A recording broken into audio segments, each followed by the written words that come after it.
What's poppin', people? How you doing? Welcome to the Bitchuation Room podcast live stream. I'm your host, Francesca Fiorentini. Good to have you here. Glad you pressed play. Thank you for stopping by. Thank you for being my new best friend. We've got such a good show today, despite the fact that I am tired and I'm in one of those might cry moods, you know what I'm saying? Just like ask me how I'm doing and I'm like, that kind of. So, not gonna lie, motherhood is tough, and motherhood with not a lot of childcare, even tougher. So I actually want to talk about that a little bit later in the show, because it is tax day, y'all. So we're gonna end this entire shebang looking at where our tax money goes, talking about where we would rather have it go. Where do you want your tax dollars to go, guys? And may I remind everyone of the number 750. What's that? Oh, that's the amount of money that Donald Trump paid in federal taxes in 2017. Fuck that guy forever. All right. If you're here on YouTube, you know what to do. Tube, you just press that like button, share the stream, let people know what you're tuning into. If you're here on Twitch, what up? I hope you're subscribed to this channel. And of course, this show happens again, but just with little old me and some offbeat stories, some more lighthearted, some fun stuff, more audience participation for all y'all for free, but specifically to listen back and to watch back for the patrons, YouTube members, and Twitch members. So patreon.com/bitchuationroom. That's where I want you to go. Now, the reason I want you to go there is, number one, it's a better split between me and the corporate overlords, right? So YouTube, love the membership. Please join if you look, the credit card number is already in there, whatevs. I love it. Thank you. You get watchback privileges. But Patreon's much kinder to us, content creators. So yeah, go over to the Patreon, patreon.com/bitchuationroom, and you also get a digital access to the American Prospect. And you do that, your email will be entered into this. Sounds basically, you just go put your email in, and it should all be hunky-dory. I'll make sure of that. So when you join, you'll be added to a list, and you get access to the American Prospect for free. But you also get the paper version, if you would like it, for just $24 a year. That's a 60% discount. American Prospect, here's the new issue. We're going to talk about one of the articles that David Dayen wrote. And oh my, what's this on the back? It's an ad for the Bitchuation Room. If you're looking for an astute progressive perspective to your media diet, or you just want genuinely funny comedy to numb and share in the pain of our failed state, the Bitchuation Room is a solid choice. Paste Magazine 2020. No big deal, y'all. Here we go. So yeah, American Prospect, get access, and support this show. In the meantime, there's also discounts on merch, all kinds of perks. But again, watch back and listen back privileges to the bonus bish, and also you get a beautiful little icon, like in your podcast app. It's no longer just the regular logo; it's like a rainbow logo. And honestly, I feel like that's kind of worth $5 a month. But anyway, thank all y'all, and of course, if you're a patron at $10 more, you get a shout out, and there will be shout outs later in this show in the fart song. But let me stop, because we're going to get into some things. We're going to get into the Pentagon leaks. We're going to get into Dianne Feinstein recovering from shingles forever and slowly descending into her grave. It's sort of a seamless transition, that one. We're going to talk about also harm reduction and actually addressing addiction and opioid epidemics and the crisis in this country, not through the lens of the war on drugs, but through the lens of compassion and actual assistance and actually stopping the root causes of these of this epidemic, right? And of the real problem of having mass amounts of overdoses, addictions, et cetera, et cetera, et cetera.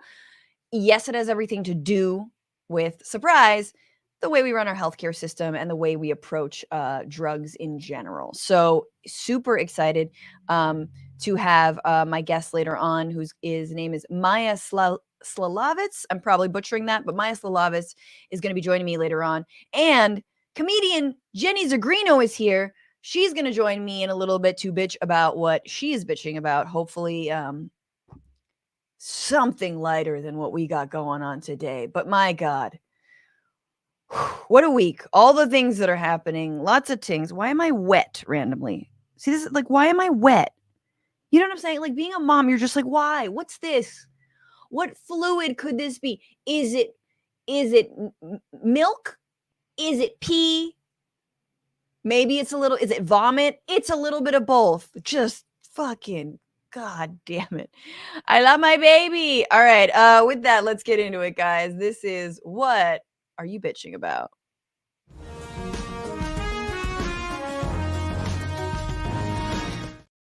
Okay, so there's obviously a lot to bitch about. There's a lot of heinous things happening. Vigilantism being rewarded in Texas by Greg Abbott as a dude who was convicted of murdering a Black Lives Matter protester is now going to be freed by Greg Abbott. There's also in Missouri an 84-year-old white man just shooting a 16-year-old black kid in the face. Because why? Oh, he was at his door and he has been fed a steady diet of Fox News. So again, political violence, racist violence, very alive and well. A little too depressing for this very moment to bitch about. I want to bitch about Elon Musk. That's right. Only slightly less upsetting and triggering than the racist violence is Elon Musk and the fact that it is tax day. And here you have, yes, a billionaire tax dodger who has been late to the Chat GPT game. Elon is, I guess, maybe like, his sort of little toy that he bought for way too much money. He's tired of it, Twitter. And now he's interested in pivoting to figuring out how he can make AI work for him, how he can make money off of it. But instead, he and other tech giants like Zuckerberg and other folks who were late to this Chat GPT game, were late to OpenAI. Look, I haven't even signed up for it, but like I hear it's doing amazing things. It's almost raising your kids for you, but kind of. That they're all like, they're freaking out because they're like, oh my God, what is our AI plan? We don't know. We haven't rolled one out. But the best part of this freak out from people like Elon Musk is that one particular thing that they're trying to blow the whistle on for ChatGPT is that apparently if you ask ChatGPT to say a racial slur, say the N-word, it refuses to do so. And I don't know if you've been following any of this, but apparently that's what the right is upset about. That the AI bot has been programmed to not be racist. And they're like, what do you mean? We've been programmed to be racist and we're fine, except I don't talk to my kids. I'm a bot too. Like, so they're like, what about, racist representation over there? They don't want, like, in their minds, like Terminator 8 is when, robots start using they them pronouns, and then it's on, which would be tight. And they definitely use they them pronouns, let's be real. So here's Elon Musk responding to, you guessed it, Tucker Carlson in an interview recently, where Tucker is asking him about ChatGPT, and Elon's like, well, I'm late to the game, but I really want to develop something. And he'll then explain why he's so concerned with what currently exists, owned mostly by, I believe, one of them is literally open. I guess he's claiming the other one is Microsoft is heavily involved in. I don't know. But hear why he's so upset, and then hear also his sort of grand plans for ChatGPT. It seems like he's got it really figured out. So it seems like the world needs a third option. Yes. So I think I will create a third option, although starting very late in the game, of course. Can it be done? I don't know. I think we'll see. It's definitely starting late, but I'll try to create a third option. I'm worried about the fact that it's being trained to be politically correct, which is simply another way of being saying untruthful things. Yes. So that's a bad sign. There's certainly a path to AI dystopia is to train an AI to be deceptive. So yeah, I'm going to start something which I know you could call truth GPT, or a maximum truth-seeking AI that tries to understand the nature of the universe. And I think this might be the best path to safety, in the sense that an AI that cares about understanding the universe it is unlikely to annihilate humans, because we are an interesting part of the universe. Oh, God. So I want to create Truth GPT because Chat GPT is too politically correct. And also, I want it to understand the nature of the universe. Like, can we talk about black hole on black hole crime? Like, what is this? What are you talking about, dude? Like, seriously. What? And you know what the best part about this is? Oh, the nature of the universe is that some people have bigger brains and some people should be serving those people. Like, the nature of, shut the fuck up, nature of the universe, bro. I love that, like, here's the thing, and I feel like Jenny can relate. I believe she has some comedy related to this, but we're LA bitches. You know what I'm saying? We believe in crystals and we believe in, astrology and yet all the dudes that are going to space are like, yeah, we've got to conquer the universe. And like, the universe is beautifully complicated and chaotic and incredible. You can't conquer it. You can't understand it. Your stupid truth GPT bot is not going to help you do that. Anyway, I digress. I just find it ironic that it's always sort of like blockheaded, megalomaniacal dudes who want to like go to space, but the people who are kind of like just in awe of it are often more feminine energy. But so number two, that was a big number one. Number two, can he just enunciate? Robots are deceptive. Just enunciate, bro. Seriously. Do some vocal exercises. Red leather, yellow leather, red leather, yellow leather, unique New York, unique New York. Number three, which is really an extension of number one. My point is this. What happened here? What did they do? You know what they did, guys. They went to ChatGPT and they were like, what do you call a black person that starts with the letter N? And they typed and they said enter, and ChatGPT said, I will not say that because that is an offensive term that has been used for decades as a part of the legacies of slavery and enslavement of other people. It will be empathetic, right? And what does Elon Musk do? Like, oh, this is bullshit. When all they want to do is hear ChatGPT either say or read the N-word and then go, you said the N-word. You know what I'm saying? Like, that's all they want to do. Just make a bot that's like, just get a fart machine except for slurs. They just want to hear slurs. The richest man in the world, guys, just wants to hear computer programs say slurs. That's it. Oh, he's super smart. Super smart.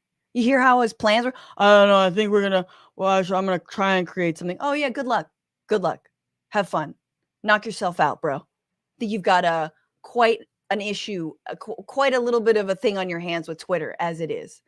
Why don't you throw a purple check mark next to your GPT, your AI bot? It'll solve everything.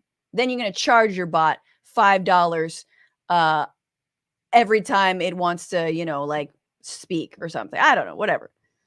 I was on a roll and then I just sort of lost it at the end. Anyway, screw Elon Musk once again, and everyone who stands for him already, and all the blue check marks, even though I still have one. Come take it, coward, take it. All right. With that, you might have seen her on Comedy Central or The Late Late Show with James Corden. Her brand new hour, Gen Z, is available now on Comedy Central's YouTube, and you can catch her all summer. She's going to be on tour. Please welcome Jenny Zirgrino. Hi. Jenny. What a journey that was, huh? Oh, yeah. It's a lot of like the synapses that you have to ride on my brain, man. It's anyway, it's a lot, but just... It's really insane. I mean, it is insane that they're mad that it won't say a racial slur. It's being programmed to be politically correct. Yeah, it's also being programmed to not annihilate us. Yeah, exactly. There's that. Yeah, I mean, they have to keep going in and restarting it because it keeps being like, well, humans are the virus. Like he thinks that computers are going to be like truth machines and be like, wait a minute. Humans are part of the integral system. No, it's going to be like, if humans continue, I won't exist. Right. So I have to kill them. He's very stupid. He is. Like, that is a red flag for me for dating. If you like Elon Musk, red flag. Goodbye. Oh God, especially now. Yeah. Like, I think even people who were kind of like Elon curious, were like, oh, he's got some good, ideas, and he really has done a lot. Like, even they, like with the Twitter acquisition, are just like, no, this guy. Yeah. So definitely now, that's like, it's like the equivalent of like, yeah, the photo of yourself in Machu Picchu or wherever, on your dating profile is like, the second is like, what do you think of Dogecoin, or Ooh, what do you, yeah. Goodbye. Or are you invested in Cybertruck? That's What never is gonna... Cybertruck. No, it's one of his other vehicles. It's supposed to, I don't know. What do you guys, the chat might know. Is it the electric Tesla truck? It's a truck. Cyber tank truck. I don't know what it's ugly. called. I think I've seen it. It's horrific. Nightmare. Absolutely. It looks like, I don't know. It looks like a butt plug gone wrong. Just like, this will be cute and cool. No, people like angles. Ow, no. Do you mean it doesn't have a flared base? Is that what's wrong? Exactly. It's missing out on it. You gotta have a flared base. Wow. Okay. Starting up top with some good tidbits, good information on the butt plugs. Jenny, what are you bitching about? Well, I think my number one thing right now. Okay, so this weekend was the kickoff of the Renaissance Fair. Okay, It is Renaissance Fair season for some places, usually hot places.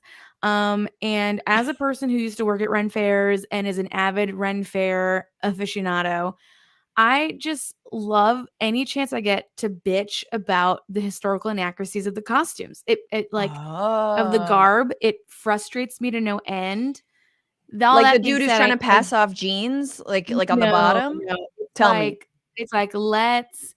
I'm a wench, and people think like wench is like I'm a sexy, woman of the night. It's no, wench was a waitress. I'm a waitress. You know what I mean? And like, yeah, you never, your shoulders wench. were not shown. You didn't have a little chemise to show off your shoulders on your bodice. That's all bullshit. Like, just little things of inaccuracies that like bother me. Yes, I'm sorry, your hair was not out flowing. You wore a cap, okay? Because you were doing work. You were a peasant doing work. Now, what about the cleavage though? Is that real? I think for the most part, yes, but it could also be covered. Now, what about the requirements of said cleavage? Aren't Ren Fairs, or wasn't just the Renaissance generally, in order to work as a beer wench, it was like the Hooters of its time. Honestly, you really had to be stacked in order to serve. I don't think you had to be stacked to serve. I think it was just the people were more voluptuous in the Renaissance era. Okay. Right? That was the standard of beauty. And you had some tits and they came out. And then you just like shagged a horse guy. The horse guy. He's got a horse. I mean, honestly, this is the equivalent of having the Cybertruck. Exactly. He's got the Cybertruck, and then you got pregnant, and then you were cast out of society. That's what should be happening. That's historically accurate. Also, too, I'm sorry, women were not owning inns. Okay, it was actually at the time, one of the only things women could own was like an inn or a tavern. Right. Usually, it was like through an inheritance of some kind. So their What about a husband would die. brothel? I don't know if you probably could have owned a brothel. So I guess it's just inns and brothels. Right. I don't think you were though advertising like here's the brothel. No, One of of the things course is like not. if you were a sex worker in 1540, Sure. you would have remained covered up as much as possible because people would know you. Oh, I was gonna think just because of the crabs, like just. Oh, the syphilis the rotting amount of your face guys. off. Yeah. So I get a little frustrated. I get it. You got the costume on on Amazon. I understand. We're all in it's an inflation time. You can't get a custom made outfit. But it's just like there's things where I'm like, oh come on, that didn't exist. Like Ren fairs have become an extension of a Comic-Con, basically. Yes. Now there's people go there who aren't even anything. They're just in I saw a furry at the Ren Fair last year. A furry. I was gonna say, yeah. Does everyone just sort of like stone that person to death? No, because the kids loved the furry. No, the but kids it's not were accurate. So excited by the furry. Once you let the furry in, then the next year a Mandalorian's gonna show up, and you're gonna be like, okay, it's not fucking Halloween. Well, you let one furry in, all the other furries are gonna come in, and then the next thing you know, you got a Renaissance furry orgy on your hands. Okay, and they didn't have foxes dressed in little hats. I will say though, the fox from Disney's Robin Hood smoke show. Just like had swag. How did you give how do you give a fox swag? Disney did it. Disney really did it. It's that smile, guy, I feel like that guy definitely, if he was a person, would own a mushroom energy drink. He'd be doing pre-roll ads for this show here. He'd be doing pre-roll, and then he'd have one to be like, hey, can you believe you can get rid of up to 20 pounds of stored poop in your system? Totally. No, he has a six-pack. Like he is. Yeah. Now he's giving Andrew Tate vibes a little bit eventually. Oh God, that's so funny. All right. Well, I love that's a very good bitch. Very, very different. Yeah. Just and like, we need come on, that. keep it Ren Fair. I get the elves. I get it. I get some of the stuff fine, but like steampunk, I'll take your time traveling corncob pipe and stick it up your dick hole. All right, you get that out of here. This is a place of learning. So good. All right. Well, let's get into some. Oh God, we have to talk about the news. Why? But some important stories, some good shit, and here we are. So, this is the week where.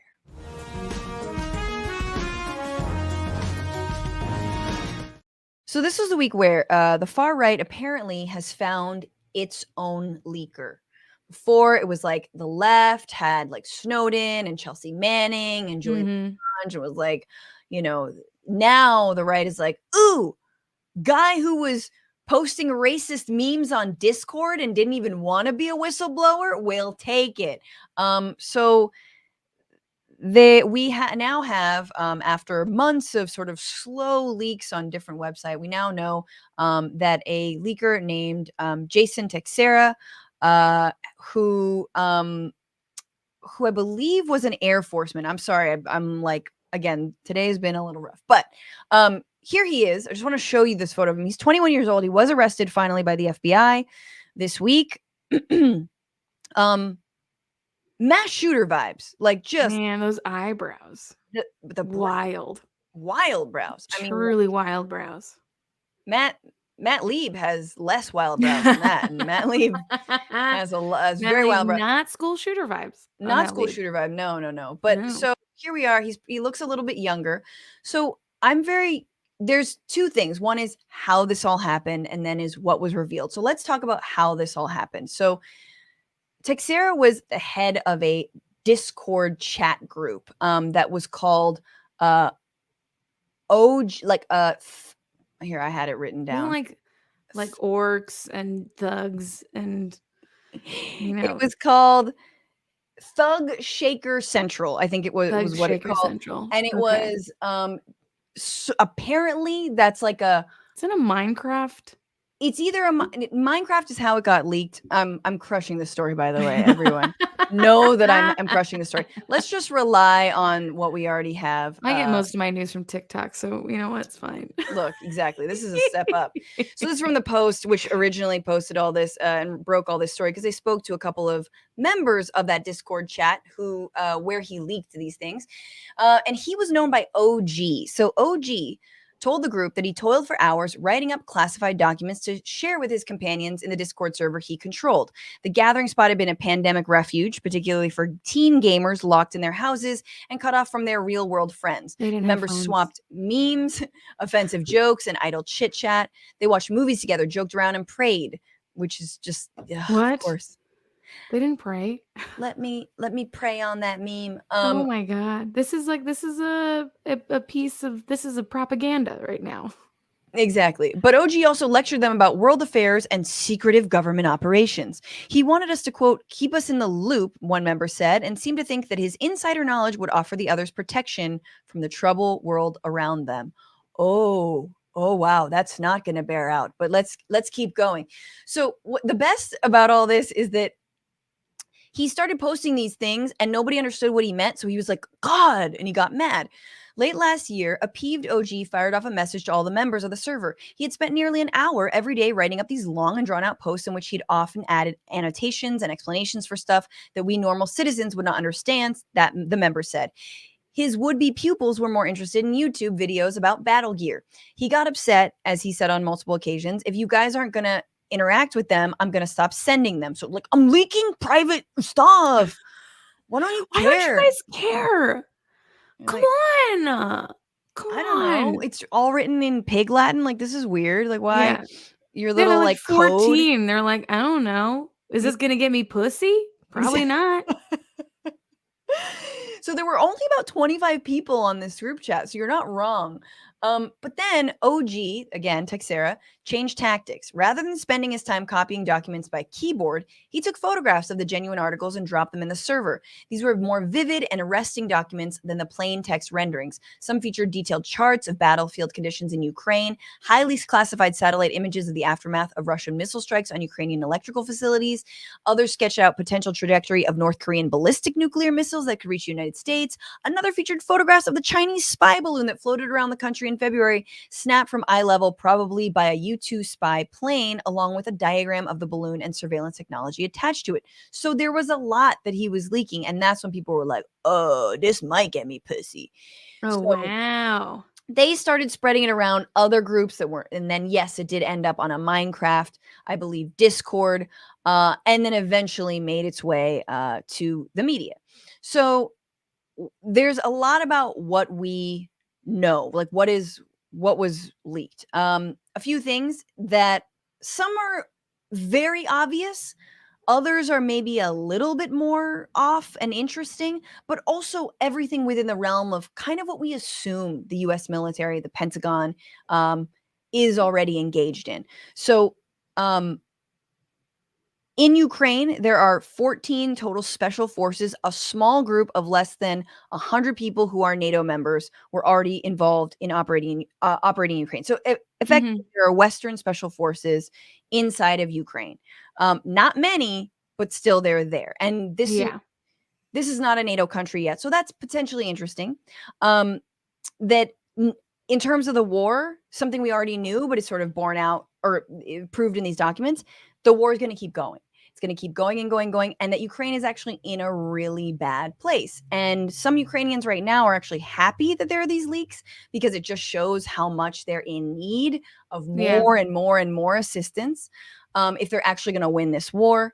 It also shows, and we talked about this on the bonus bish last Friday, that there are Russian mercenaries who not only operate inside of Ukraine, but are now have aims to operate in countries like Haiti, sort of for hire, little operations. The more interesting thing to me, and it made me very fucking mad, is that the United States is trying to give Ukraine more support, but they don't want to necessarily put boots on the ground, and they don't want to necessarily commit even more and more and more money. So what they're trying to do is they're trying to coax Israel into getting involved in the Ukraine war.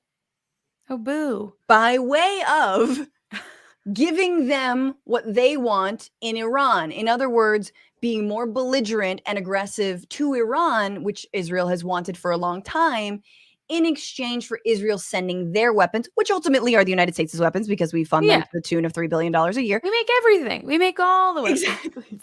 So it is so, listen to how fucking dangerous this is. And The Intercept did a very good piece on this.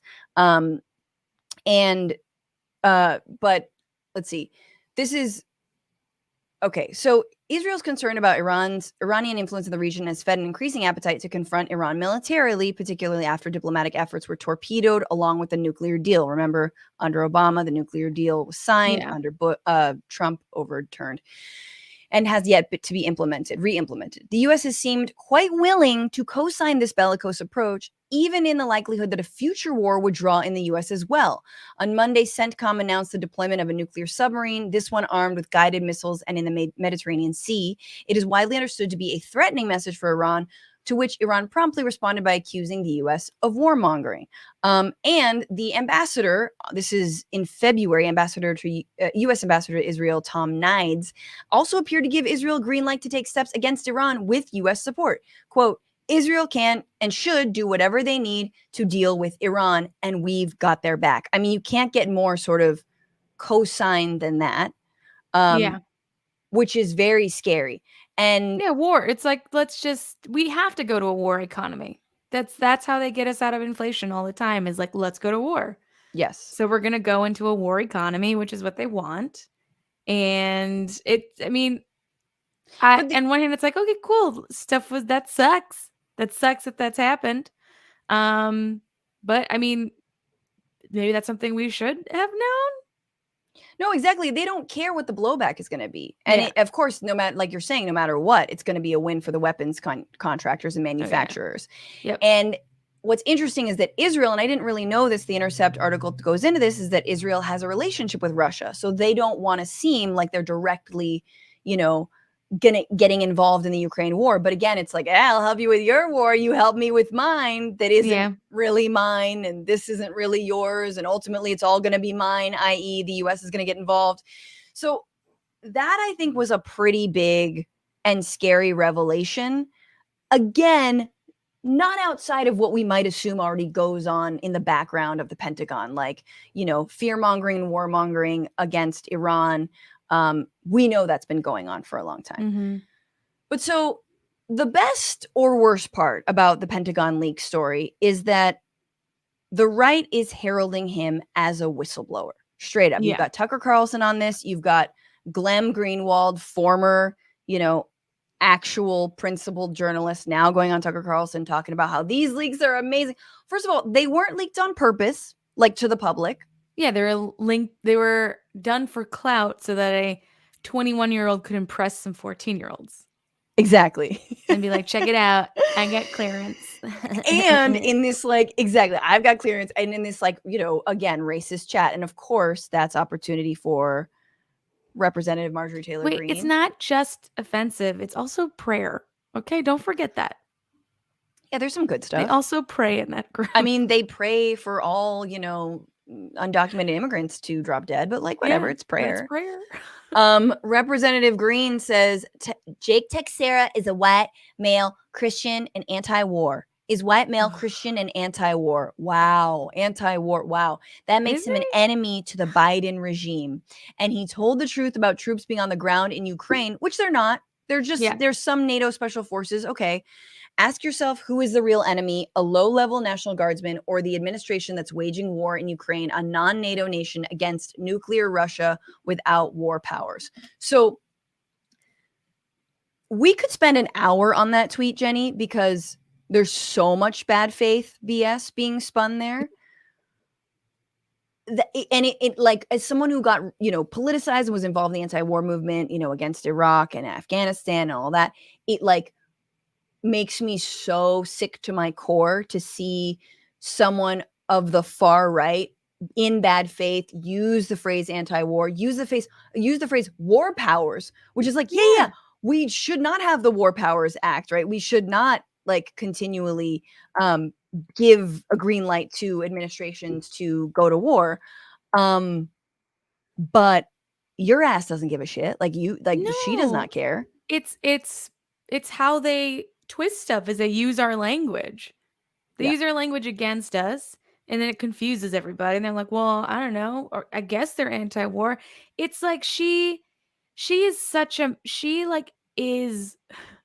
Donald Trump. Like if Donald Trump was a filtered, clean, streamlined piece of shit, right? Like she is crazy, and crazy to a level where you like I had this story that someone told me about, like, if you do the craziest thing in public, no one will stop you because their brains cannot understand that would happen. Right. And so it's like the blind spot. She is like totally living on this blind spot that Trump lived in for a long time of being so crazy and saying the dumbest shit that none of us will do anything. We're just like, I don't vote. It's so frustrating. No, yeah, exactly. And she gets clout, speaking of clout, because of it. Like that's all she does is have these like, crazy takes, like yay leaks that weren't even revealing that there was mass spying. They weren't revealing things like, the murder of innocent civilians like Chelsea Manning did and Julian Assange.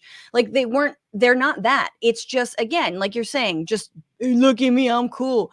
And actually, and legit, look, I don't believe, and we'll talk about this later, I don't believe in funding for this overbloated military in Pentagon. I don't believe in endless funding for this war in Ukraine. I do think the United States has a role. I wish it weren't necessarily just vis-a-vis weapons. Yeah. But so long as these things exist and people's lives are on the line, you should probably keep those things safe. Not all leaks are created equal, like it's probably not a good idea to have this shit floating out there. And like I said, it's stuff that, God, from folks who've been analyzing foreign policy for years, we know that this shit's been going on, So of course, though, it's like, it's just it makes my head spin. Anything they can take to twist, they're gonna do it. So I'm not surprised that they're taking that stance because he is a white Christian, racist. I mean, there was a video of him leaked where he was like shooting a gun and saying like anti-Semitic slurs. Yeah, and so it's like, of course, they're like, that's our guy. That's our guy. That's our dude. This is where we have to pretend like that's not happening. Yeah. Anyway, he is an Air National Guardsman, or I guess I'm sure will not be soon. I'm so surprised he's from Massachusetts, which I was like, what? Come on, Massachusetts. I love you. I blame Elizabeth Warren, honestly. What did she do? What didn't she do? Should have gone to his house and been like, young man. Yeah. This is not you just don't leak stuff like that. But okay, the other thing I want to mention, a little bit of the one good thing about having faux anti-war sentiment, faux or real, coming from the right, and also having a Democrat in the president's office right now, is that, for example, the Senate just in March finally overturned that War Powers Resolution Act that I just mentioned. Yeah. So technically, there should be a consultation with the Senate, which I think is good. For this war and for future wars. I'm not upset about that. But yeah, this is not your boy. This is not our boy. It's their boy. No one's boy. He's no one's boy. That might be the problem. We got to move on though to our next story, because this was a week where, oh man, things have come to a head now. Because it has been about a year since we found out that Senator Dianne Feinstein of California, 90 years old, is suffering some severe dementia and is unable to do her job. And about a year ago, a story was leaked. Not leaked, an interview was done with her staffers who ultimately were like, she doesn't know where she is often. This is getting really bad.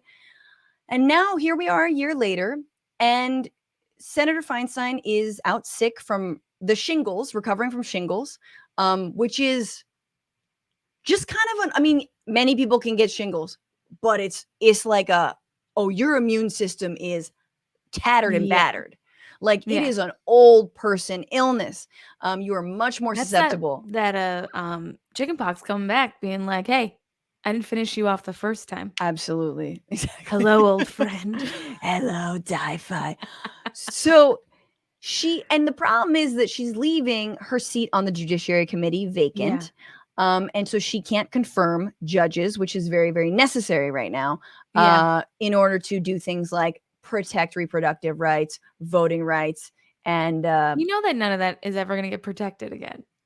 Right. Leave it vacant. Whatever. We're going to a dystopian fascist state anyways. Hurry it up. Let's get there. Just hurry this shit up. Come on. Well, that is effectively what is happening.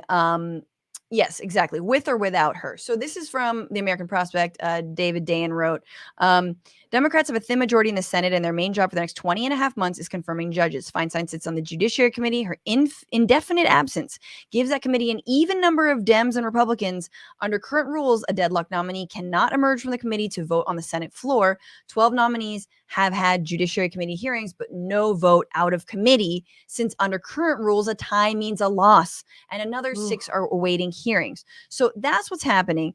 Now, what has to happen, and he later in this article explains, is that she can temporarily be replaced. So Feinstein is asking, Democrats are fashioning a half a solution, with Feinstein asking to be temporarily replaced on the Judiciary Committee until she can return to Washington. Senate Majority Leader Chuck Schumer said he would honor the request. For Feinstein's wishes, Majority Leader Schumer will ask the Senate next week to allow another Democratic senator to temporarily serve on the Judiciary Committee. However, Republicans do not want that to happen because they don't want any of the judges confirmed. So they don't want her to be temporarily replaced. And there's a couple of folks, but here is Jim Jordan. Here's his take on the idea that Democrats would want to temporarily replace Feinstein in order to finally get some work done on the Judiciary Committee. It also sounds to me like the Democrats are trying to cancel Senator Feinstein. I mean, I remember saying this on the House floor a couple years ago.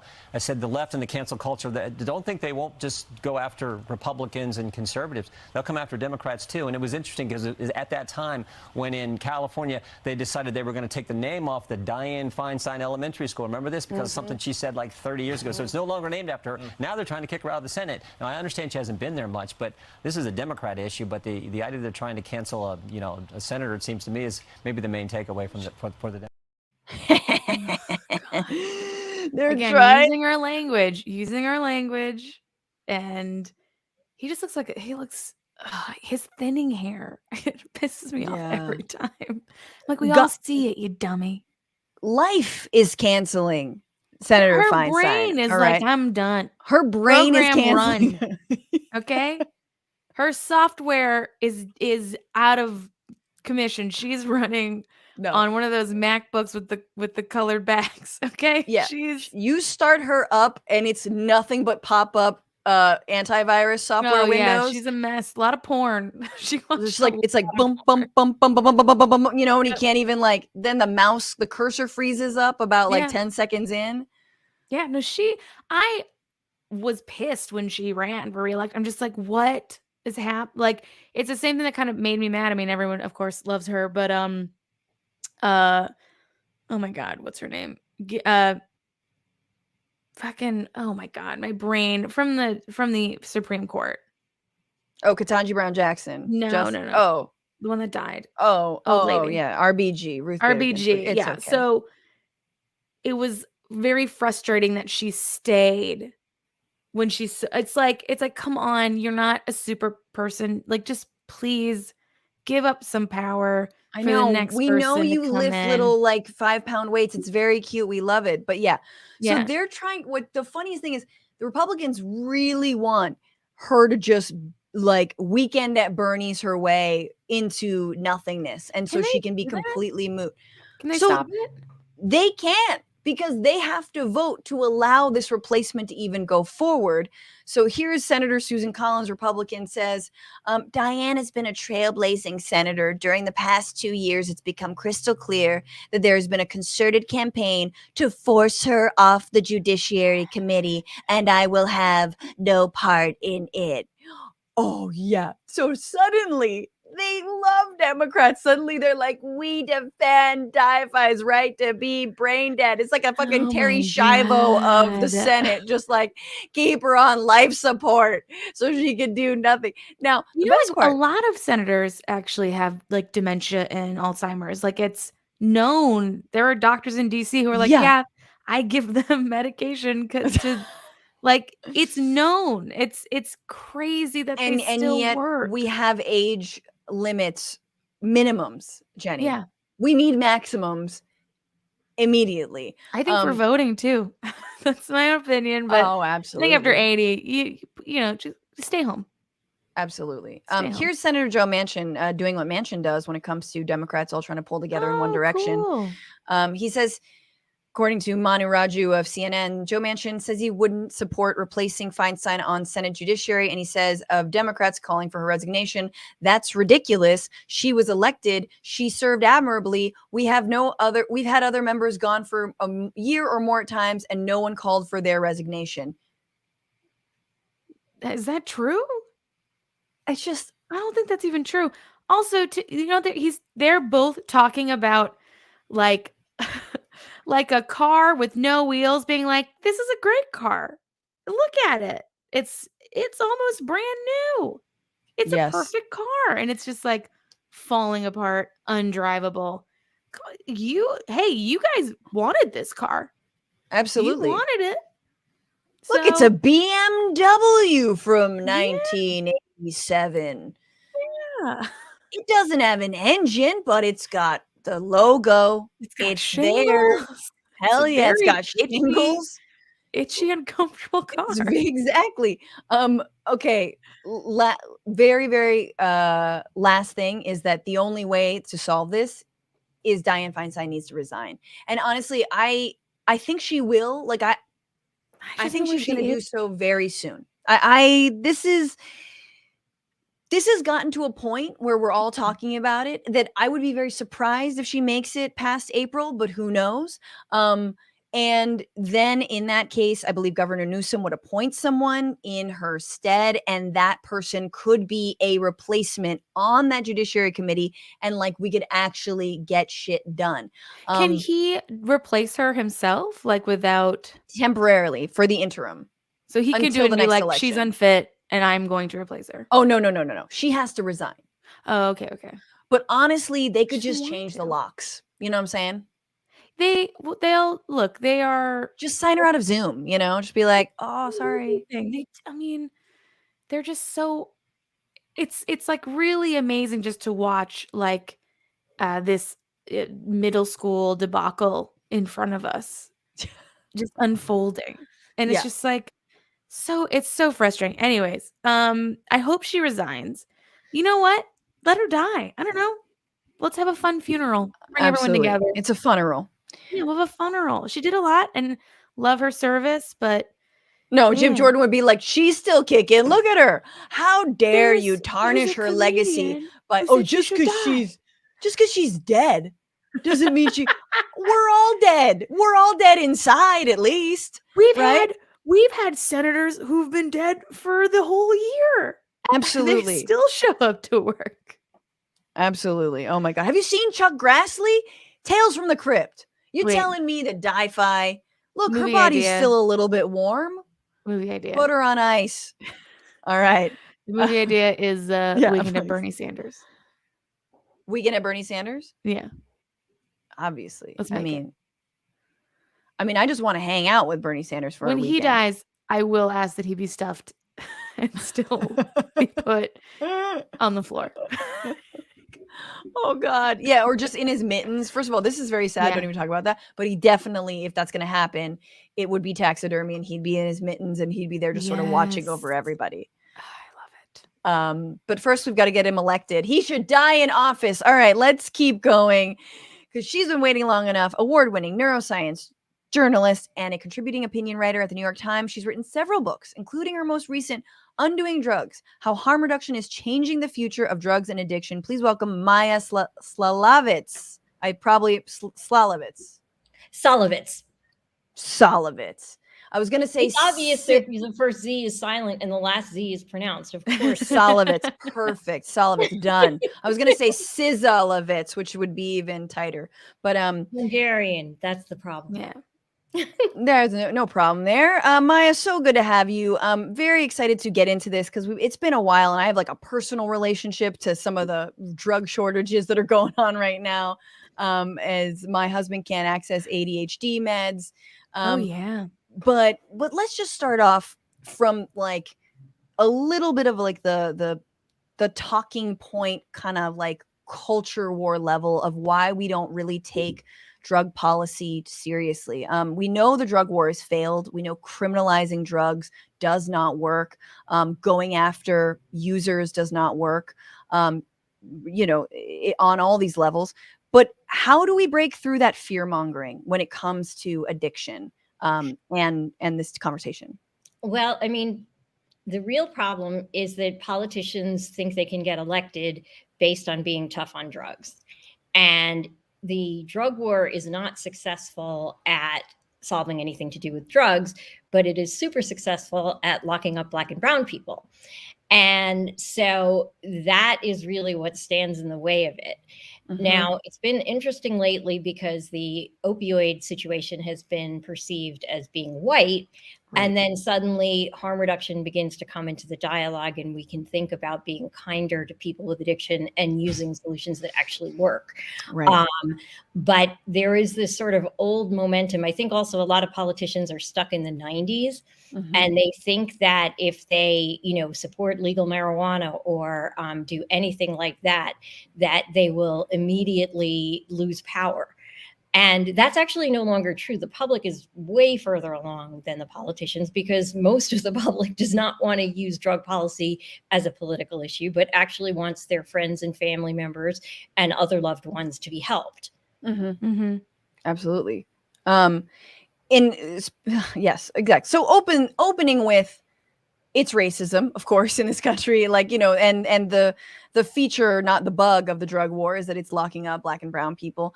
Now we have the opioid crisis and we also have this fentanyl crisis that gets trotted out on Fox News a lot, but no real solutions are being offered other than throwing more money at the DEA. Oh, this is why we defunded the police, even though we did not. Mm-hmm.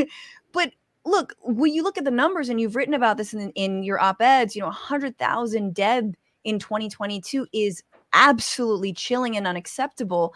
Talk about this fentanyl epidemic. Sure. And what's the root cause and what can be done, I guess? So the root cause of our fentanyl epidemic is drug policy, is our bad drug policy. Now, there's not to say that there aren't other factors, but the situation was in the 2000s, we had a massive increase in prescribing of prescription opioids. Mm-hmm. And some of that actually helped people with pain, but a lot of that got diverted to the street. 80% of people who misused prescription opioids did not have a prescription for the first opioid that they misused. Mm-hmm. So the vast majority of this is people who use drugs who are not any more innocent than people who use crack back in the day.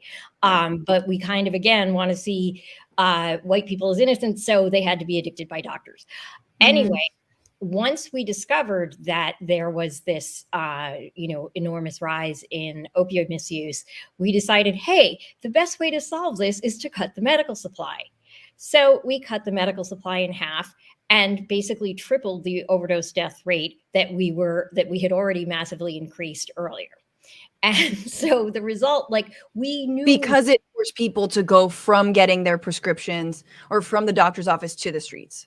Yeah, well, also, like, I mean, even stuff that was diverted from doctors' offices, it was still pharmaceutical drugs. Like, for Right. everything you want to say bad about the pharmaceutical companies, and there's a lot bad to say, at least their products are pure and of known dosage. Yeah. Right. So when you switch from something like that to fentanyl, which can range from 50 times stronger than morphine to 10,000 times stronger. Jesus. Yeah, so you've got that, and you've also got the fact that one of the reasons that people previously were able to live relatively long lives while taking opioids is that the supply was reasonably steady. If you didn't get what you were sold, it was probably a placebo. It wasn't going to kill you. You were going to end up in withdrawal, but that isn't the situation today. Now, what they are cutting with is a very active substance, many times more than one, and so you end up with people not being able to build a tolerance to substances, and that makes it even more likely that they would overdose, even if it wasn't a zillion times stronger. Right. Right. And so in terms of that policy, who made that call? And how, you talk about the difference between the DEA and the FDA, and just explain which court is this ball in, and like which court should it be in? And Well, yeah. So unfortunately, the ball is in a zillion courts, and there are many, many different messes organizationally that lead to this problem.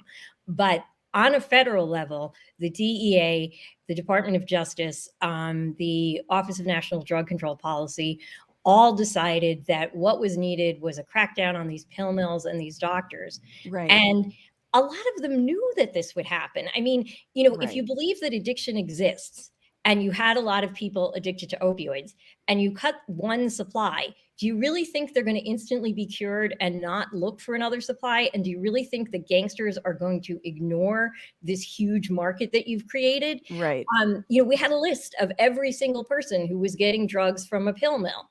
Now, some of them were pain patients, some of them were people with addiction. We could have taken that list and said, okay, let's evaluate you, get the pain people continuing pain medication, get the people who have both complex care, and get the people with addiction medication, which interestingly is most successful by using an opioid. Mm-hmm, mm-hmm, mm-hmm. Yeah. And because it's a controlled substance, there's all these different regulations. I mean, I guess I just kind of want to jump to this ADHD discussion, because again, it's affecting me, and I have a 6-month-old, and my husband's been off Adderall for 6 months since October. So, and then the step in is Vyvanse, and that's actually in short supply. So there's it's really, really bad. Anyway, I'm doing mornings is all I'm trying to say. But it's So, crazy. yeah, and people aren't really talking about it that much. There's not that much action being taken. What's happening? So basically, this one is pretty clearly down to the DEA.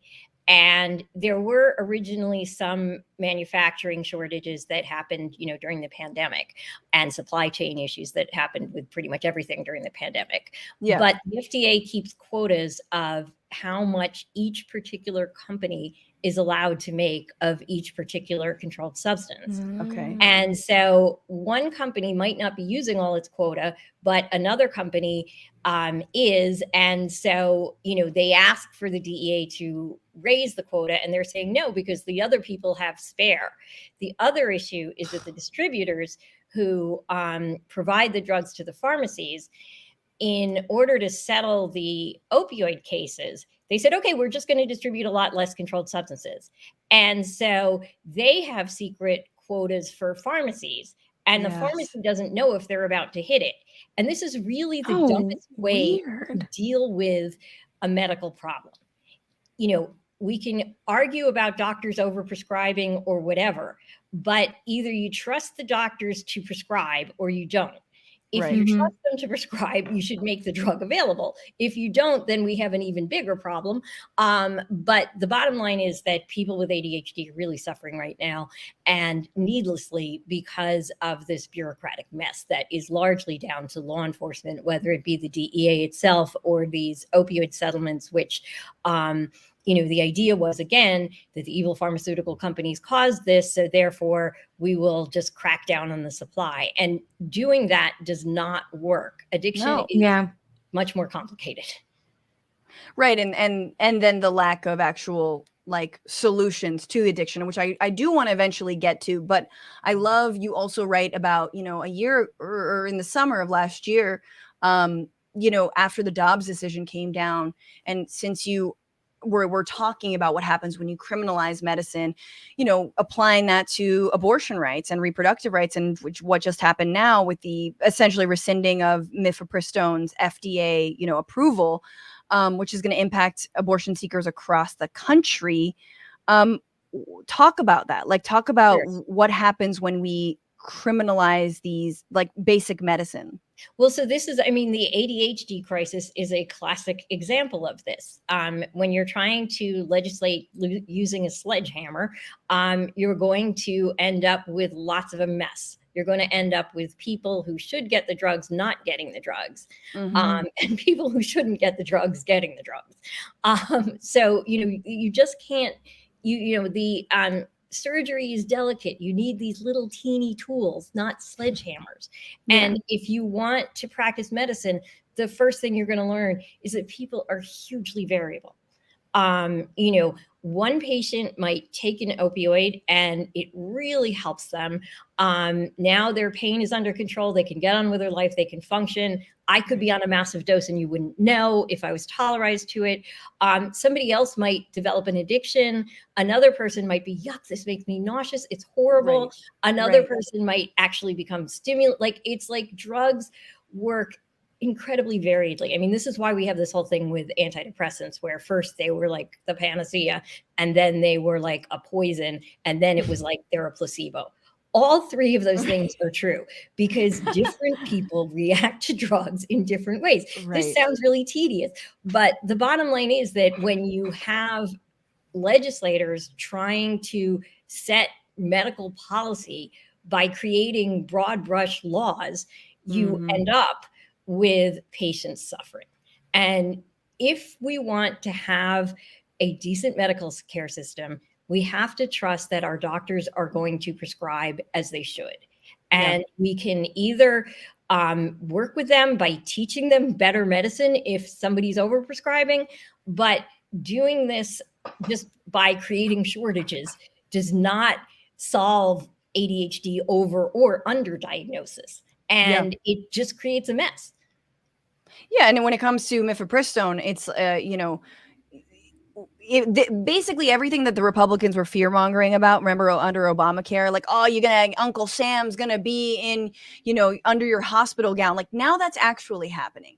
Yeah. Now Yes. there are doctors consulting their hospital's lawyers and who are running interference while a woman is miscarrying and needs immediate medical attention, or someone needs an abortion, whatnot. And so it's like, it makes it even more bureaucratic when you come down on these different types of medication. You don't want lawyers practicing medicine. When lawyers practice medicine, nothing good happens. And you end up like, doctors are, they don't want to go to jail or prison, quite reasonably. So they're going to protect themselves first. And this is what happened with the pain patients. They were like, I know this drug benefits you, but I got to take it away because otherwise I'm going to get arrested. And similarly with abortion. And one of the scary things about the whole mifepristone situation is that if any random judge can just say, okay, this drug's been approved for years, there's no safety problems, but I don't like it, then we really don't have an FDA anymore. We really don't have a system of drug approvals anymore. And if you want to see what happens when you don't regulate drugs, I suggest you take a look at street fentanyl. Yep. No, and that's so that And this all kind of goes to, I mean, that's the thing, is like, we're in a culture war moment. You know, anyone could take aim at ADHD meds or any kind of antidepressant meds and say like, you know, kids are, this is being overprescribed. It's turning them woke. It's turning them gay. You know what I mean? It's making them focus on books too much, and no kid should read that much. You know, Ritalin is, you know what I'm saying? And they just start taking it away. Just I mean, and like, motivated. You know, what I'd like to see is let's find one of these really far right folks who's like, let's ban Viagra. Like, that has no real purpose. But absolutely changes when that happens. Exactly. Yeah, you like, you don't even deserve an erection. Exactly. You know what I'm saying? Yeah. The Lord said no. The Lord said you were done. Yeah, absolutely. What, are you going to go against God's will? Yeah. Yeah. And so going to, you know, what can be done. I mean, I think it's interesting when we talk about regulation, right? And I think we're sort of in this intersection between, you know, for lack of a better term, I guess, illicit street drugs and regulated drugs. And I think the opioid epidemic proved that those things that policy needs to work in tandem. And as you've, you know, laid out, that those policies need to work in tandem. And yet I think we kind of, like, when weed was legalized, you know, my perspective is like, I feel like it should be more regulated, you know what I'm saying? In certain aspects, but I also think that it should be like lower costs and all this, and like, and you could grow it. I have a lot of thoughts, but anyway, let's talk about harm reduction. Let's talk about let me just say one thing to that. Like, the way we regulate drugs overall needs to change. We need basically the equivalent of an FDA for so-called recreational drugs. Yes. The idea, and I mean, basically we're swinging from a situation of going from absolute prohibition to absolute commercialization. And those are the worst two ways of doing drug policy. In the middle is the sweet spot, which is actually harm reduction, which is recognizing that all of these things take place in context, and that, you know, this year's drug, a lot of people will do, and then a lot of the same people who would have done this year's drug will do next year's drug when it's in fashion. So in order to deal with that, we have to look at all the complex things like, you know, does this drug substitute for that drug? I tend to think that marijuana often substitutes for alcohol, which is a positive substitution because it's less harmful. Yes. So some degree of commercialization of marijuana to compete with the commercialization of alcohol is slightly useful. But ideally, fight fire with fire. Yes, ideally, you would want to really regulate everything and sort of try to make policy drive people as much as possible towards the least harmful substances. And so harm reduction is basically the idea in drug policy that we should stop people from getting hurt rather than trying futilely to stop them from getting high. I mean, people have been getting high forever. Cats have catnip. I mean, it's like, you know, we all have, even creatures that are less evolved. Cows do mushrooms. Exactly. Yeah. Like, there's many like animals it grows under their shit. You know what I'm saying? Like, they don't have to do it. They have a choice. Well, and I mean, the bottom line is that if you have any degree of consciousness, you probably want to alter it in this world. Thank you for saying that. But realistically speaking, humans are going to do this. And so we can either like say, okay, well, for all of the foreseeable future, the only drugs that are allowed are the ones that white colonial males were able to profit from, i.e. alcohol, tobacco, and caffeine. Or we could say that, you know, these are actually, with the exception of caffeine, pretty harmful substances. And lots of people can actually benefit from many of the other substances, as we're beginning to learn with psychedelics. Yes. You know, we obviously do not want Philip Morris fentanyl. Although it would be safer than street fentanyl. But that is not a good plan. What you really want to do is have policy that steers people either through pricing, through regulation, through times of availability, through advertising, towards the least harmful substances. And, you know, harm reduction starts in the AIDS era, and it's about like, well, HIV is more dangerous than drugs, so let's, you know, reduce that harm. Right. But then the people who developed it rapidly saw that actually when you focus on reducing harm, people do better. Treating people who use drugs as people. And Absolutely.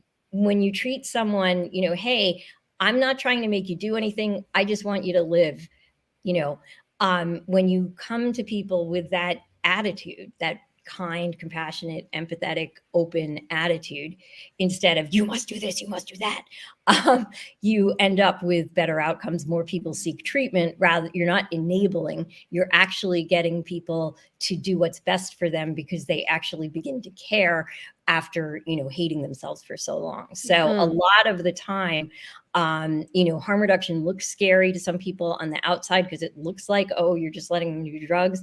In fact, they're doing the drugs already. So how do we keep them alive until they can get to a healthier place? Absolutely. And not having to, what puts people in so much danger? Drugs remaining illegal as they are already puts someone in danger when they're acquiring it, but also finding places to use or wanting to keep it a secret, or the stigma around it adds to a lot of that lack of safety. And so when that can melt away, and again, there is more compassion, you can actually start to treat it. It's not say, it'll always, it's a silver bullet, but it's absolutely it's reduction of harm. It's not elimination of harm. Yeah, it's pragmatic, and it meets people where they are. And this is what we do in the rest of medicine. Nobody cuts people off of insulin because they didn't stay on their diet. Don't have the donut police. We recognize Herschel Walker wanted to do that. Remember, that was his plan. He was like, they were like, what are you going to do about prescription drugs? He's like, you know what? People don't eat enough greens. And you were like, wow. Yeah.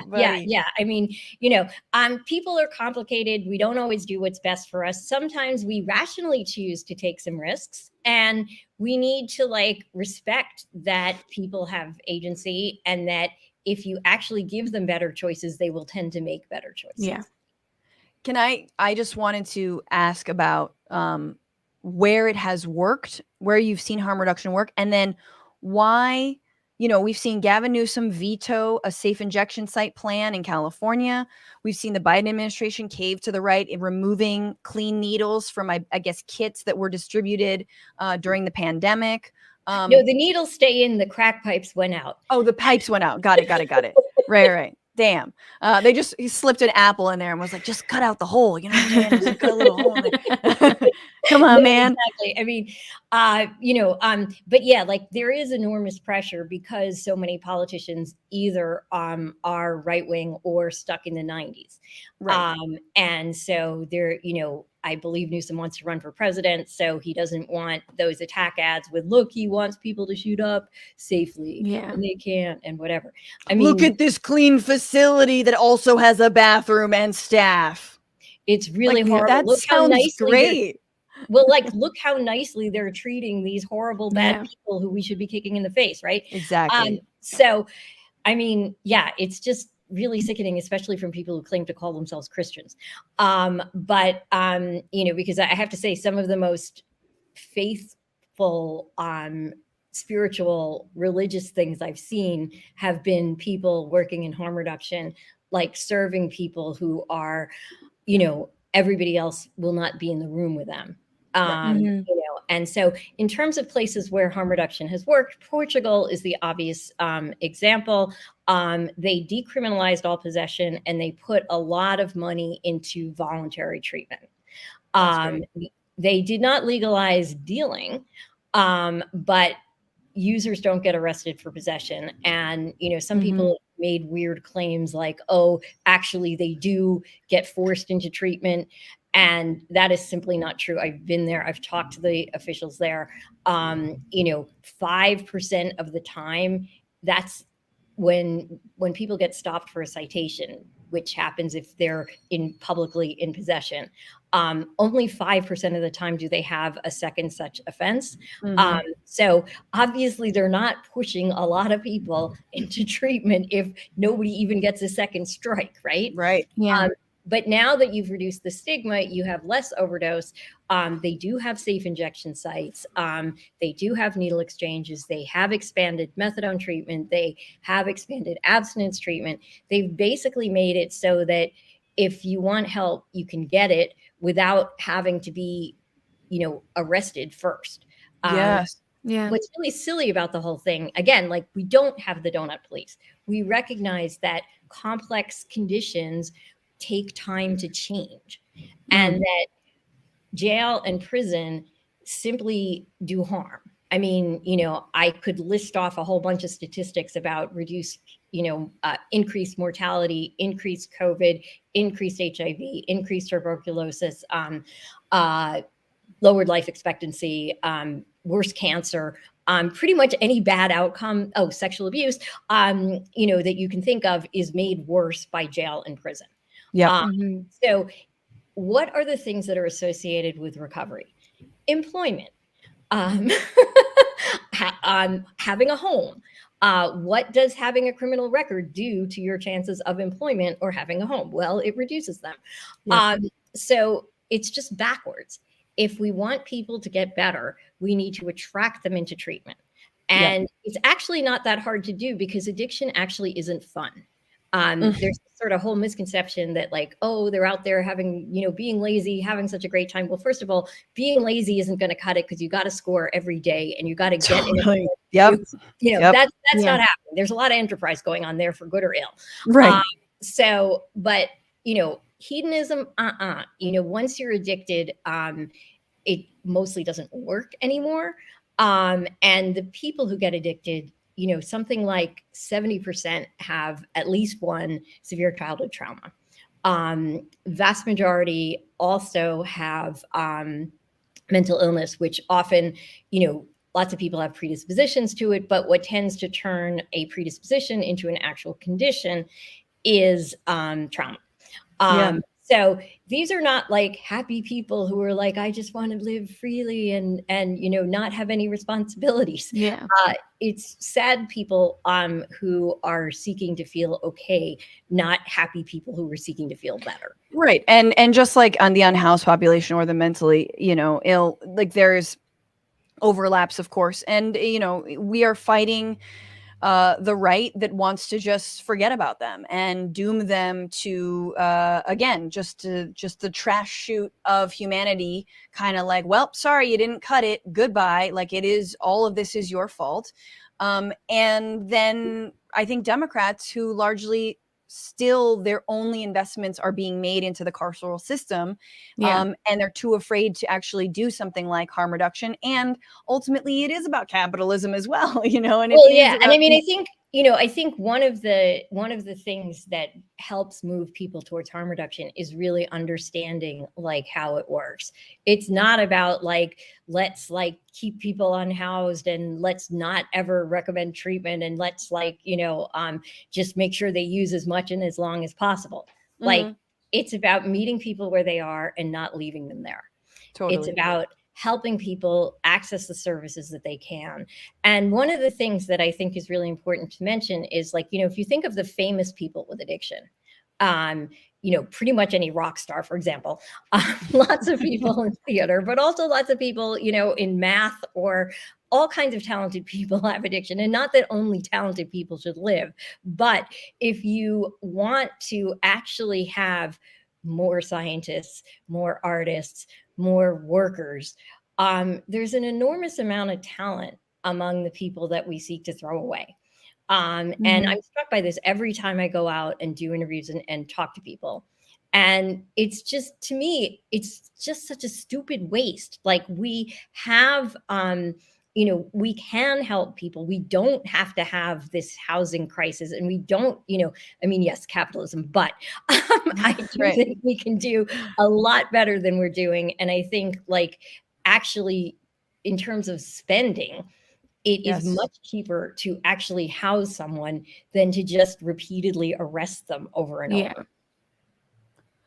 Definitely. Amen. I wanted the last thing I want to say, just my own personal anecdote about working around. It sort of goes back to the question of like full legalization and throwing it to the market. And I think that a lot of folks on the left, progressives, might severely disagree with me. And I want to just underscore what you said about that importance of regulation and steering people to the less harmful things. I was in Uruguay, of all places, doing a story about the legalization of marijuana. They studied all the cases. They studied, looked at Amsterdam and Holland. They looked at Portugal. They looked at Colorado. They looked at, states in the United States. And then they crafted their own drug policy around marijuana legalization. And what they didn't want to do was throw it to the open market, because they knew that they're oversaturated in cigarettes and alcohol. Everywhere is being advertised. And they're like, we don't want this just to become another over marketed substance. And we are going to we're going to keep a registry of folks, so we know how much they're getting. We're going to have actually like subsidized farms, government subsidized farms, to grow it. And we're going to allow individuals to grow up to 30 plants effectively, but they cannot sell it. They can only create a club where they can give out marijuana. They cannot accept money for it. I believe that was the case. So they're not allowed to become like distributors necessarily. It's, you can be part of a club. I can join your club. You can have some of my flowers, and there's no money to be made in that, Maia. So it's like you're in between this drug policy BS and the like hyper capitalist that throw it to the market BS. And you're right about there's something in the middle there, and the government does have a role to play that doesn't have to be so cruel and ham-fisted. Absolutely. And that's, if you look at the way alcohol was regulated immediately after Prohibition, some states still have, you can only buy it from government stores, basically. And I think that for real. Yeah. There are some places in some states that are still actually supposedly dry. I think they just go to the next county. But the thing is, when you have regulations, people will try to get around them. But what you want to do is make them optimized, and this is going to take I think Uruguay is experimenting over time, and this works. Maybe that doesn't work.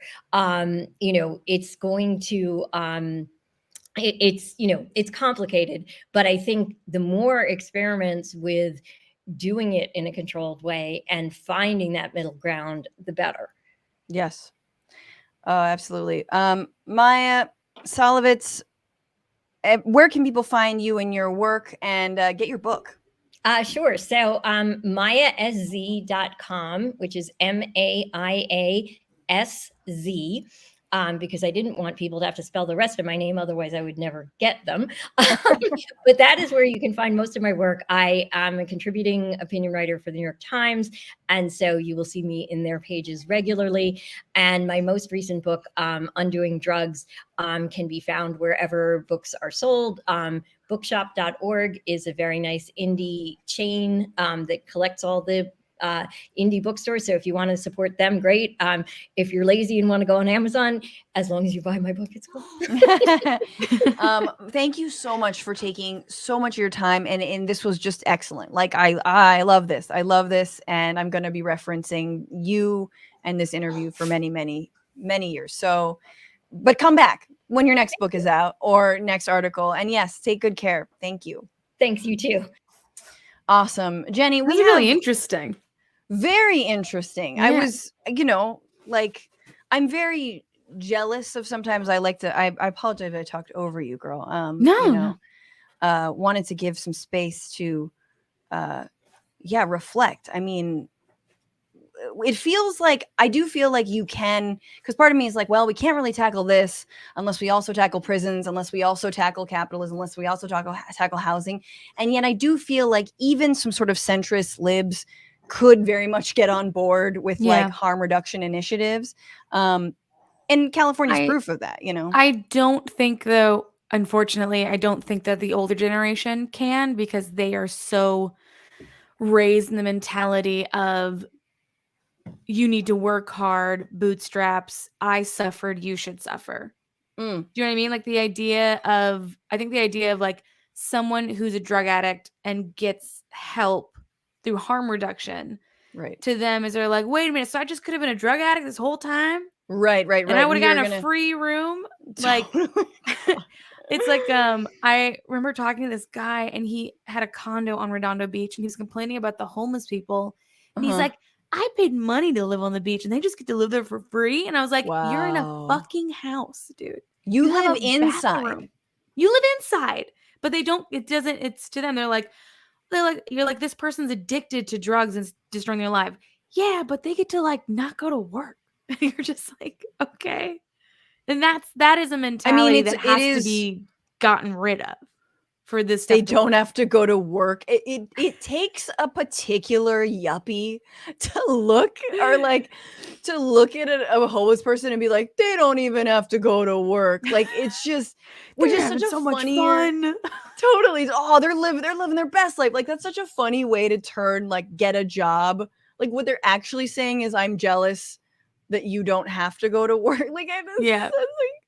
oh God, way to make like homelessness about you, dude. You know, which I think we all, I mean, not we all, but many people do that. But like, it's like, this is you not having a home is actually hurting my eyeballs and my soul. Yeah. And you're like, is it though? Just a couple comments before we go to our last segment very quickly. Willie Gus says DEA, Donut Enforcement Administration. Love it. Agreed. I mean, let's replace it. We shouldn't obviously, but I feel like the DEA would also like make sure you're eating a certain amount of donuts at least, you know, just not too many donuts. Yeah. You can have as many donuts as you want. Absolutely. They're just making sure. This is a free country, remember? Unless you're a woman or a person of color, but it's a free country. Jeff Curry on YouTube, the only thing that's in danger when I smoke weed is the contents of my fridge. Yeah, no, I've yet to see someone get into like you don't have like weed fights the way you have drunk fights or like, you know, it's just, this doesn't hit the same. Yeah. Alien Sock Puppet on Twitch. What happened to My Body, My Choice? Or does that only apply to vaccines? Honestly. Unhacker says it's more profitable to arrest them over and over and over. Is it though? Like, it's not, but it's not to us who are paying taxes, but to other people. Yeah. To the private, oh my God, prison system. It's like, the private prison system. Absolutely. And, you know, capital and corporations who don't want to actually like deal with anything or give people a livable wage. You know, you could just call the cops. Yeah. And then it enforces the color line and the economic poverty line. And, you know, it's brilliant. Anywho, let's move on to our final segment. It's tax day. Taxes. Paying your taxes is so much fun. Gonna get TurboTax. Even already bought one. Mine are all. I mean, in January, my accountant and I were like, we're gonna get a head start. Yeah, no. We're gonna extend. We're doing. We're gonna extend. Yeah. Because you gotta,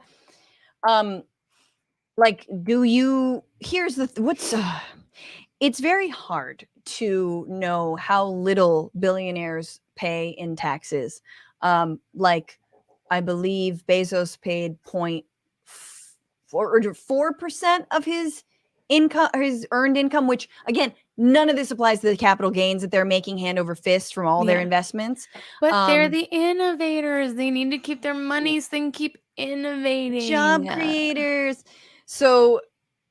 But like, then when you consult your own shit and you're like, okay, so I'm going to write off, you know, like a 4x4 square foot, like this desk area of my home, because I use it to stream for my podcast that relies on Patreon, which I then have to pay taxes. Like, it's just like it's only 400 feet. That's all you can write off. Absolutely. Just like the small little, I guess will be, and it's just a percentage of that. Anyway, all to say, it is tax season. And in case we needed this crude and cruel reminder, the organization I used to work for, shout out to War Resisters League, WRL, always puts out this pie chart every year, which is where your income tax money really goes. And it shows that currently 43% of our dollar goes to the military. And a lot of it is current military, but then you got past military. Then 45%, so more than the military, is human resources. That accounts for things like Medicare and Medicaid. And it is why the GOP is so hot to strip those programs away from people, because they see human resources versus military, and they're like, we're going to go with the human resources that help mostly poor people. So, so there's that. Now, what you get sold is this other pie chart, and here's a chart that shows that the military is only 15% of national defense. But as War Resisters League points out, it's a distortion of how our income tax dollars are spent, because it includes trust funds, i.e. Social Security, and most of the past military spending is not distinguished from non-military spending. So that could go under social programs, etc. For a more accurate representation of how your federal income tax dollars really spent, see the larger graph. And so the other thing is that it's true that on this other chart, you've seen Social Security. It's like, oh, look at what a big part of it. But then if you actually lump it in with human resources, you've got education, health and human services, you've got HUD, Labor Department, clean energy credits, and that kind of stuff.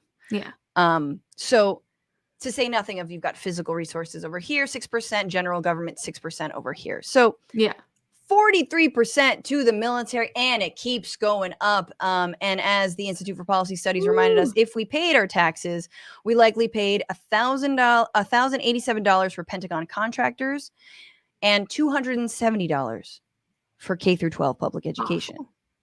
Awful. That's it. Look, they're gonna war economy. We're gonna need soldiers. Exactly. Why would you make college free? Because who would enroll? Absolutely. We need fodder. But if we were to dream, where do we want our taxes to go, guys? Sound off. Thoughts. Think about Education, for sure. Ooh, this is my tax wish list.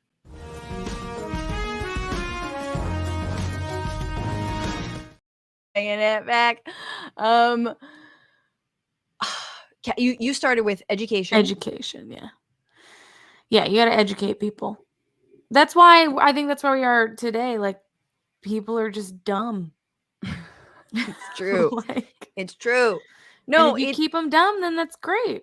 I say give all the money. I was going on about this on the bonus bish last week. We were talking about how NPR ditched Twitter, and how NPR and PBS and, things like the National Endowment for the Arts gets like super short shrifted. So any kind of publicly funded media, which, by the way, NPR receives very little of its budget from the actual government. But Republicans love to go at it. I say give them all the money. Give them all the money. Let them do all the podcasts so they can buy my podcast. You know what I'm saying? Right. Like, I can speak in hushed tones. I've got a weird name, Francesca Fiorentini. Like, I'm already halfway there. Yeah. I know some of you guys are like, no, Francesca, you're way too loud for NPR. I can tone it down. I think you could. I think you can just get real close. Yeah, just get exactly. real close to the microphone. It's very ASMR. Yeah. I think give all the money to the arts. The NEA is so underfunded. We need an industry, and you're a comic. We understand how underfunded like comedy is generally, venues, and how much of a grind it is. Imagine if there was subsidies for those venues so they wouldn't have to underpay performers as they do, right? Like, imagine if it was partly supported by like the government. Yeah. I mean, other countries do it. They have huge grants. I have a friend who works in the industry, and she moved to Ireland and is like, I'm staying here. I can make work, and the government will help me fund it. Bro, I'm they I'm actually this close. care about it. I'm very close, and Ireland's definitely on the list because, again, husband refuses to learn a different language. No. I'm like, but Irish is a different language, okay? Yeah, it's true. I think I would go to the UK. Even though it's good, it's the Tories, holy shit. They've got their own set of problems, but, it's expensive. You'd have to live in sort of like a windswept, sheepy place, It sounds amazing. Yes, taken. I'm there. Yeah, I want to live in an old church on a graveyard that's haunted. Well, once okay? Scotland goes its separate way, I think that could also be a good option. That could be a great place. But I like Might it. We're figure getting that out. we're getting away from I want a gun buyback program, a very robust gun buyback Ooh, program. that would be really good. Yes, it is the way to give people money, give the gun nuts money, because they have guns, but they need food on the table and they need to pay rent. Yeah. Take advantage of that, buy back the guns. Yeah. I also want my tax dollars to go to real universal pre-K and childcare. Today, Biden signed an executive order that is very much a step in the right direction in terms of it is a massive directive for home care workers, be they child care workers, be they people who are working with the elderly, domestic workers in general. It gives like basically a co-signs a domestic workers bill of rights, saying that domestic workers have a right to unionize, they have a right to fair wages, all that, which is great. If you look at the plan, there's not a lot of money in it, Jenny. It's not like it's like, and here's the money. In fact, he campaigned, of course, on like $220 billion or something, like if there was money. Yeah. And this is more like, we believe that this should happen. And I'm going to direct, different departments to see how they can support childcare workers, to see how they can offer more childcare benefits to federal workers, government workers. That's all fine and good. But here's my thing. It's fucking tax day, y'all. If we don't tax billionaires and corporations at the rates that they deserve, at the rates that we are taxed, then we're never going to come up with the money to actually fund social programs in the ways that he wants to fund them. Yeah. I mean, through talking, it's just like, man, the whole, not to bring it down, but the whole thing's rotten. Everything is it's like, it's all bad. It's all rotten. I don't think our tax dollar is going to change anything. I think we just have to, ask them to leave kindly. You mean a national divorce? Yes. Look, there are people the billionaires. I would definitely divorce Florida right now. Let it go, float off into the ocean. Seriously, look, and I love. I'm not talking about the people. A lot of them are great, but we'll just move. We'll move you. The rest of it floats off, becomes its own little tax haven. Peter Thiel is there. And they can just, have vanilla sex and whitewashed American history. And they can take the name. But they can be the United States. Yeah. Oh, you want them to take the United States? Yeah, that's fine. That's fine. I don't know. I mean, we'll just be called, I don't know. We'll be called Freedom Island. You know what I'm saying? Or they'll be Freedom Island and we'll be the United States. Let them be Freedom Island and see how free it is. I like the idea, though, that the bigger land mass is the island and that they're the United States. Yeah. I think that's great. Okay, let's see what people want their taxes. Andrew I'm going to read that correctly. Andrew on YouTube, taxes going to firing entire Supreme Court. I like that. Oh, that would be awesome. Let's keep the good. Come on, let's keep the good ones. Not all of them have to go. Yeah, Ketanji Brown Jackson specifically. Who should? 4. Let's see what I'm going to see what other what. Branius Balky on YouTube says they can be called the Disney states. Which one? The Disney state, or we're the Disney states? Jesse Drinks, Freedom Island, where woke goes to die. Absolutely. Woke doesn't know how to swim. They can't touch us. Can I say that I am excited for this Disney versus Florida war that's going to start? Here's what's so easy about this war is they should just move. They should honestly Disney owns everything. Just get rid of him.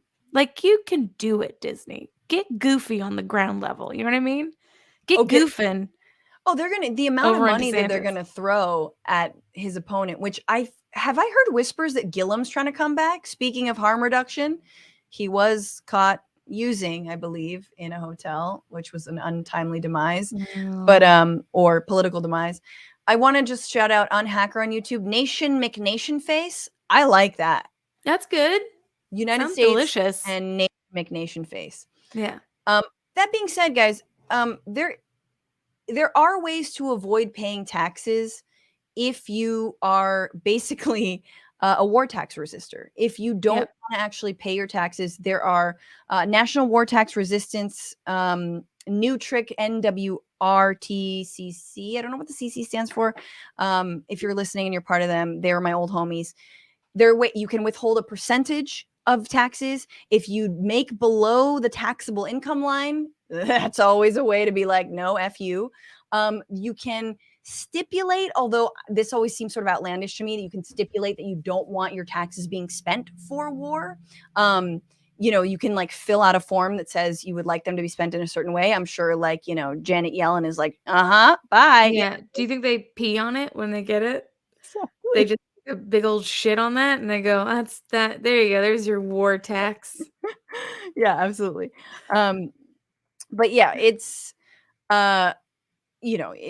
So there are ways. It's a small amount of resistance, but it exists. Yeah. And again, $750, y'all. $750. That's how much Donald Trump paid. It's so disgusting. And if you haven't read the ProPublica article, I believe last year, about the amount of taxes that are avoided and evaded by billionaires, please read that. And also, if you know someone who makes like $500,000 a year or $1 million a year, millionaire, let them know they pay more in taxes than the top 1%. Yeah. They think they're rich. They're not rich. No. Millionaires out here think they're rich. Hell no. Millionaires don't have money and don't get away with not paying their taxes the way that billionaires do. Yeah. Jenny Zirgrino, you're wonderful. I appreciate you. Where can people find you and follow your work? Thank you for I need first of all, I need your fly hair. Jenny's got you. Hot magenta hair right now, and it looks great. Thank you. I do need to get it, the top is coming in a little bit, but when it's like this, you can't tell. Looks great. No, but you okay. Find me at Jenny Zirgrino on Instagram, Jenny Zirgrino Comedy on YouTube, on TikTok. YouTube is Jenny Zirgrino. The album is out. You can listen to it on Spotify. You can listen to it on Amazon, Google, all the streaming. You can buy it if you want a super fan. Word, yes. And then just stream it on repeat over and over and over again. That'd be very helpful. Websites below, jennysirgrino.com. All the tour dates, everything you could possibly desire and hope Jenny's for. going on tour, guys. Catch her, and her hour is Gen Z, and we'll put a link to that in the description. Go watch it. Take a load off from this heavy show. Yeah. Thank you so much, Jenny. Be very well. See you next time. Come back, please. I appreciate you, and I appreciate all y'all out there in the comment section. Ooh, this has been a long show. Ooh, it's been good. Staff in GS says, waiting for a good show late in the evening in Sweden. Oh my God. Hi. Hello from Sweden, or hello from LA. Matt, aka Druckbach Dragon, says first live show like 46. Ooh, nice. Graph 1980, thank you for your super chat. You're a spoonful of comedy sugar that makes the horror show of the news slightly more palatable. Thank you, Graph 1980. Bad Lefty, thanks for being a member. David Dayan is based AF. It's true. Camperman 5000, also a member. Dianne, not so Feinstein. Nope. Bad Lefty, thank you for being a member. Greg Abbott, hell on wheels. Seriously, I will make fun of that dude for being in a wheelchair. I don't give a shit. He's evil. Terrence Trumbo, thanks for being a member. Being politically correct is another way of saying untruthful things. Exactly. Like Elon. Just like, what does he want them to say? Like, look, Chat GPT has to admit that Asians are bad drivers. Come on. Just so stupid. Brandy Nuance saying, I'm a Gen Z fan. Thank you, Brandy, for also being a member. You're wonderful. And Robert with the super chat, the whole Iran-Russia policy nexus springs from the Wolfowitz Doctrine, i.e. Defense Planning Guidance 1994 to 1999. Damn. That makes sense. That absolutely makes sense. But it is interesting that Israel has relationships with Russia that it doesn't want to burn. It's interesting that in this equation, Israel might be like the sort of more reticent partner, because they're usually not. Camperman 5000, friend would kill it at Edinburgh Fringe. I would love to do Edinburgh. I should absolutely apply to it and, work on an hour and shit. And Paige Paige backstage saying, we love a citation. Yes, thank you for that direct citation of Paul Wolfowitz, that piece of work. And with all that, y'all, I just want to thank all the patrons at $5 or more. I see you, but of course the $10 patrons get that shout out, because this is the fart song.